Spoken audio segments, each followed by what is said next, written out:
Salam, selamat bertemu kembali dalam Tuhan. Hari ini saya akan menyampaikan sesuatu yang berjudul, Siapakah kamu? Perkataan ini mungkin ada orang penasaran, tetapi juga kalau dibalik pertanyaan itu dikatakan, kamu ini siapa? Itu berarti ada sebuah sindiran, sebuah hal yang meremehkan tentang diri seseorang. Kamu ini siapa? Saudara, di dalam kitab 2 Samuel pasal 7 ayat 18 dikatakan, lalu masuklah Raja Daud ke dalam, kemudian duduklah ia di hadapan Tuhan sambil berkata, siapakah aku ini ya Tuhan Allah, dan siapakah keluargaku, sehingga Engkau membawa aku sampai sedemikian ini. Daud menyadari tentang kehidupannya, betapa Tuhan mengasihinya, dan Tuhan membawa dia sampai sebuah titik yang dia merasa bahwa itu merupakan anugerah yang luar biasa. Tapi sebelumnya, banyak orang yang mencibirkan bibirnya tentang Daud. Banyak orang yang meremehkan tentang Daud. Saudara, ketika saudara dalam pengurapan, saudara dalam kasih karunia Tuhan, dalam cinta Tuhan, seringkali saudara terlalu menggebu-gebu mungkin nampaknya bagi orang lain. Tapi sebenarnya itu merupakan dorongan roh Tuhan yang ada dalam diri saudara. Orang lain akhirnya tidak suka dengan sesuatu hal yang saudara miliki. Karena itu dari dalam diri saudara sedangkan mereka tidak punya. Tapi saudara berada dalam pengurapan dan saudara tetap memuji menyembah Tuhan. Dan mungkin iman saudara didengar sama orang lain seperti sebuah hal yang sombong atau arogan. Perkataan saudara mungkin terdengar sebagai sesuatu yang tidak matching, tidak seimbang dengan kapasitas saudara. Tetapi saudara yang dikasih Tuhan, kalau saudara tetap di dalam Tuhan dan dalam pengurapannya, biarlah kata-kata itu, biarlah keyakinan itu terus tumbuh dalam diri saudara. Saudara, ada beberapa orang yang mungkin mempertanyakan tentang siapa Daud. Siapakah kamu? Sehingga kamu itu mendapatkan sesuatu yang istimewa. Sehingga kamu boleh membanggakan diri di hadapan Tuhan. Saudara melihat perjalanan Samuel ketika dia ke rumah Isai. Seharusnya ada seseorang yang dipilih oleh Tuhan untuk menjadi raja menggantikan Saul, untuk diurapi. Tapi ketika Samuel masuk di dalam rumah itu, datang kakaknya yang pertama. Samuel berkata, ini orangnya. Tapi Tuhan berkata, bukan dia. Apa yang dilihat manusia beda dengan apa yang dilihat Allah. Allah melihat hatinya. Yang kedua muncul, yang ketiga muncul. Semua perawakan yang oke-oke dan bagus-bagus. Tapi Tuhan tidak memilih mereka. Samuel hampir putus asa. Ini semua anakmu? Masih ada Tuhan. Dia masih ada di padang. Menggembalakan kambing domba. Samuel berkata, panggil cepat. Kita nggak bisa makan-makan. Kalau nggak ada semua dipanggil oleh Tuhan. Dipanggil dan datang. Dan tidak ada orang yang ditentukan oleh Tuhan untuk diurapi. Panggil. Dalam hati Samuel, siapa dia ini? Orang yang gak diperhitungkan ini. Mungkin, haruskah aku menunggu atau aku pulang saja? Tapi dia tetap harus menunggu. Karena Tuhan berkata kepada dia, ada seorang yang harus kamu urapi. Dan ketika Daud datang, Tuhan langsung ngomong, ini dia, urapilah. Padahal dalam hati mungkin, ya ampun, anak ini masih kecil, masih kemerah-merahan. Tapi Tuhan memilih dia. Siapa kamu di hadapan Tuhan? Tuhan yang paling tahu. Siapa kamu di hadapan manusia? Mungkin orang lain meremehkan saudara. Orang lain tidak memperhitungkan saudara. Orang mungkin tidak memunculkan saudara dan berusaha tidak memunculkan saudara. Karena dilihat saudara mungkin tidak mempunyai kapasitas yang mereka harapkan. Tetapi Tuhan tahu isi hati saudara. Tuhan tahu kerinduan saudara. Tuhan tahu hasrat saudara. Dan hal itu akan nampak kemudian. Yang kedua, kakak-kakaknya. Ketika Daud disuruh oleh ayahnya, pergilah ke medan peperangan, kirim makanan buat kakak-kakakmu. Lalu ada Goliat, si jagoan dari Filistin. Dia menantang barisan Israel. Dan orang Israel lari semua ketakutan. Lalu Saul memberikan pengumuman, orang yang bisa mengalahkannya diberikan hadiah. Dan Daud bertanya, apa yang akan diberikan oleh orang yang bisa mengalahkan orang yang mencemoohkan barisan Israel? Dia bertanya. Orang lain menjawabnya. Tetapi kakaknya ketika mendengar perkataan Daud, mungkin kakaknya malu. Siapa sih kamu ini?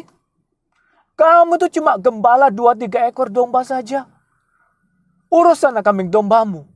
Kamu tuh gak pantas tanya kayak seperti itu. Kamu tuh mempermalukan kami. Kami ini malu mendengar pertanyaan-pertanyaan kamu kepada orang-orang.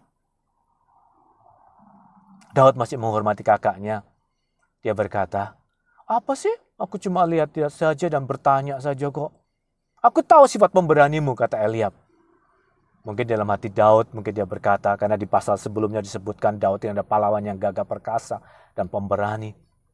Mungkin dalam Daud berkata, ya Kak, sebenarnya sih kalau soal perang, mungkin kamu dengan aku lebih jago. Tapi Daud gak berkata seperti itu. Dia menghormati kakaknya. Enggak kok, aku cuma bertanya saja. Dia diremehkan. Tetapi imannya Daud dan kerinduannya Daud tidak berhenti sampai di situ. Dia terus-menerus bertanya, dan akhirnya sampai kabar itu kepada Saul. Dan Saul memanggil dia. Dan Daud menghadap Saul.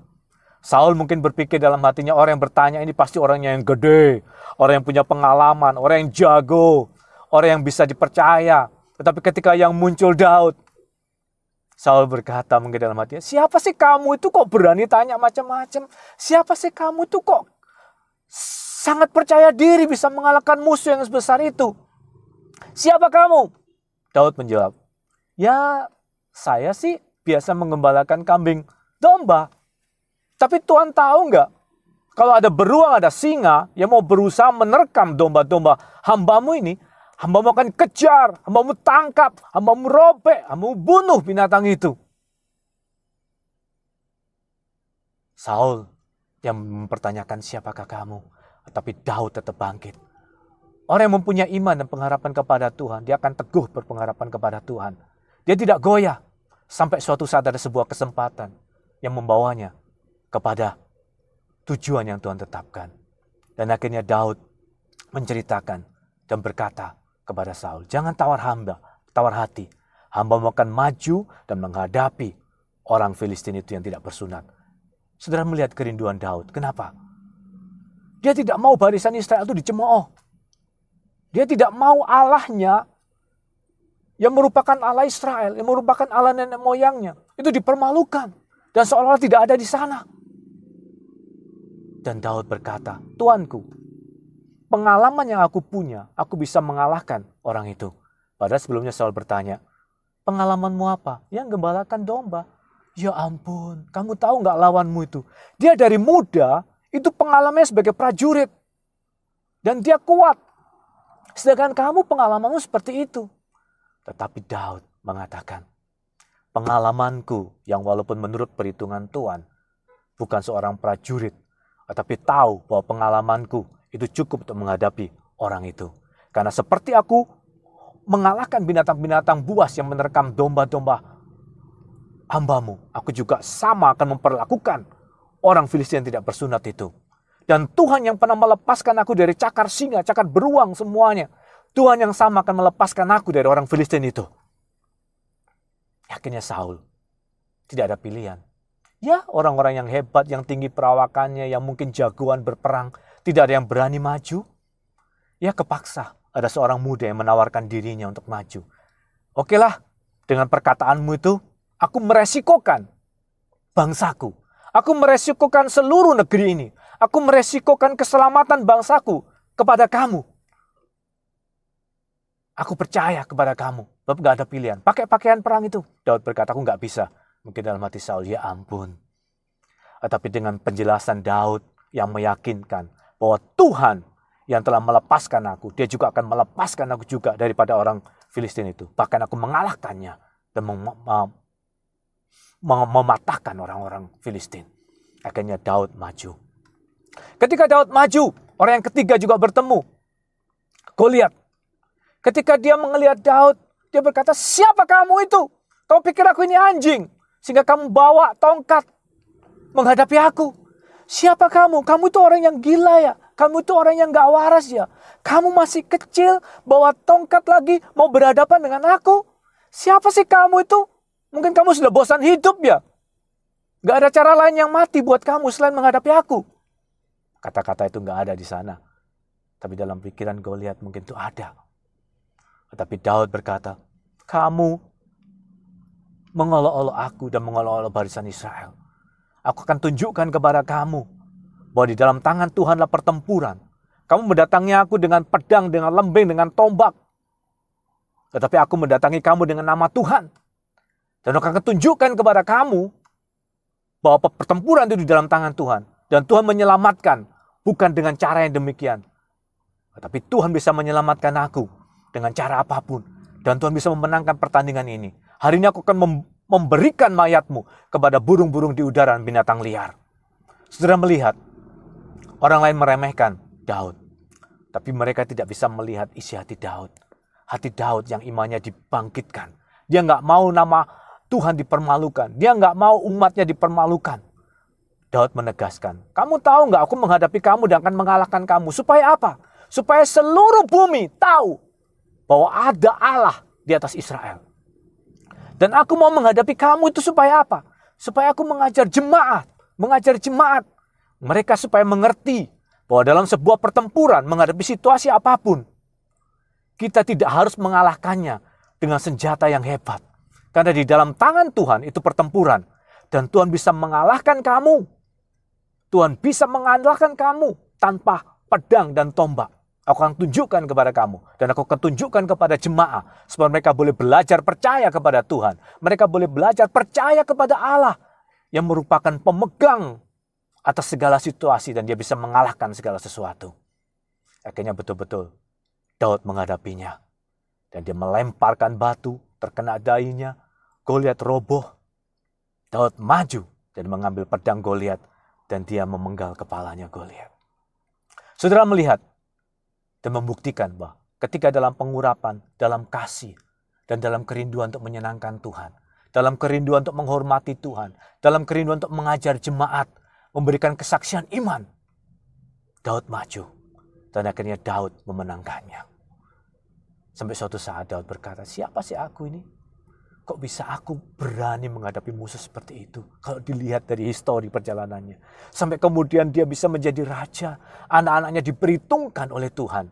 Bahkan dari keturunannya lahir juru selamat. Yaitu Yesus Kristus. Siapa kamu? Saudara yang paling mengerti di hadapan Tuhan. Yang jelas saudara adalah ciptaan baru dalam Kristus. Biarlah pengurapannya terus ada dalam diri kita.